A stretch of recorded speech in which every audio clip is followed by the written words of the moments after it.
I mean, it's beyond an honor. It's just, I'm still blown away by this community and by being honored with such a great level of support. It's very humbling, and it speaks to the truth that we have a very active and supportive community, and that we need each other. We need to know about each other because there's so much megawattage, high-octane talent in our community of composers and songwriters and performers, and to be a part of that, I'm so appreciative and so humbled by the whole event. I think it's long overdue. I'm so happy that it's happening because I think, who better to support and edify and uplift each other but our community. I think it's an incredible, timely event, and I'm very, very happy to be a part of it and extremely, extremely honored. I mean, it feels really awesome. It's really cool to see a lot, like the types of scores that are nominated. I think it kind of shows something about how the perception of certain types of music and less traditional scores is becoming more accepted, which I think is a really fun thing, and I'm glad to see that. Well, I think that's the incredible part of all this is that these are the composers and lyricists. These are folks who do my job, and it's fantastic that they come together and that they mentor and help new folks coming through the system, as they say, and it's great, and it's a great chance to see lots of old friends, familiar faces. It's amazing because being the inaugural award ceremony, and that's pretty much the best honor you could have. Being part of the very first one, that's really cool. So very excited about that. I think also just because it's what it is. It's because it's the SCL, and I think it's the first award where we really it's our own peer group. Right. And everyone else has had that. I mean, SAG's had it for years, WJ's had it for years. It's been overdue, and it's just terrific that they're doing it. So it's fantastic, and actually, I mean, right now, as we all know, I think the Society of Composers and Lyricists is more important than ever for us in the industry. It's a time of a lot of change for the industry, and I think it's wonderful that there's an award ceremony that's truly our community, supporting itself and celebrating our peers. So it's very, very special to be here for this. Yeah. It's pretty exciting to be at an award show for composers and lyricists. I've had sort of an interesting journey with coming to understand myself as a composer as well as a lyricist, because I work from the oral tradition, from gospel, from blues, from Black American traditions. So it's an honor to be kind of amongst this company of composers. Well, it's so lovely because I've just been to one other SCL event, and it was so much fun, and I just so enjoyed meeting all my colleagues, meeting all the other composers, and I just had the best time. So I'm really happy to be here tonight and meet all my new friends. It's a great organization, and anytime your peers, there's a lot. Think of all the songs that get released every year. So the fact that someone chose mine, that people I really respect too, chose my song. So whatever happens tonight, I'm just glad I got nominated, and I'm glad I'm here, and I love the SCL. I'm a proud member. Oh, it's such an honor.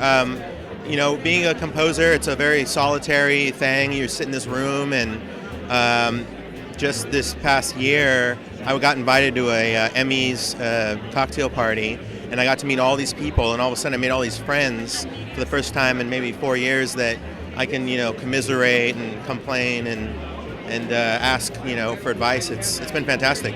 I think, composers like John and I, we tend to get along, but we don't get to see each other nearly enough. We're all in our little dark rooms.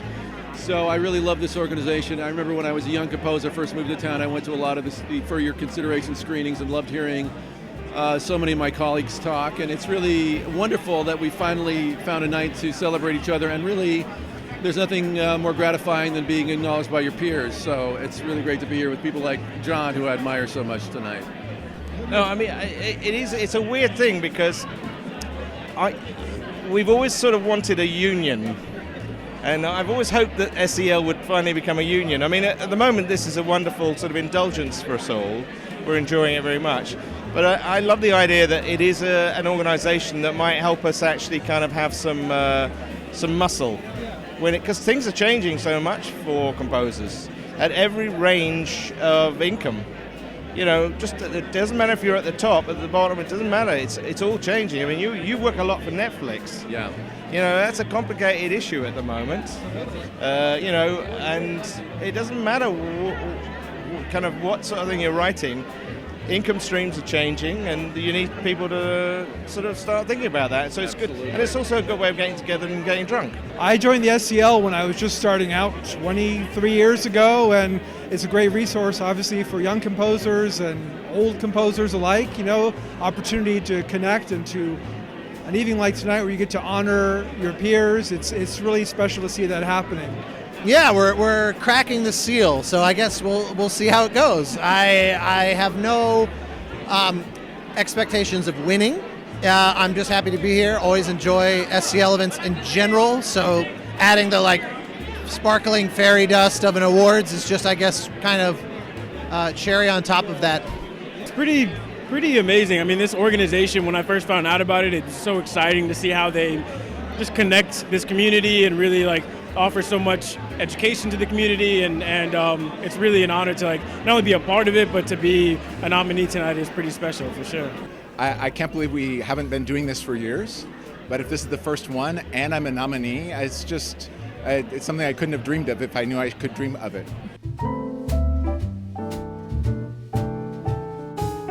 So you're getting a special award tonight for your collaboration, of course, your history with Sam Mendes. That's true. That's what I am. So talk about that relationship from the first time you worked with him, which was, of course, American Beauty, to all the way to now. How has it changed? Is it like a friendship, a marriage? What is it like? I think it's a kind of a great friendship that exercises itself most in a work environment. But I love Sam, and he started off with absolutely no knowledge of post-production and what music could do and how fluid it could be, and has grown into someone who knows much about everything. So he's really grown as an artist over the 20 years I've known him. Is it harder to score for him now that he knows all your tricks, or is it easier? Is he going to give you kind of carte blanche now? There's never carte blanche. It's equally hard. I think it's as hard as the project. I don't think it has anything to do with the amount of time we've spent together, but the roadblocks, the challenges that we're up against, and whatever project we're working on.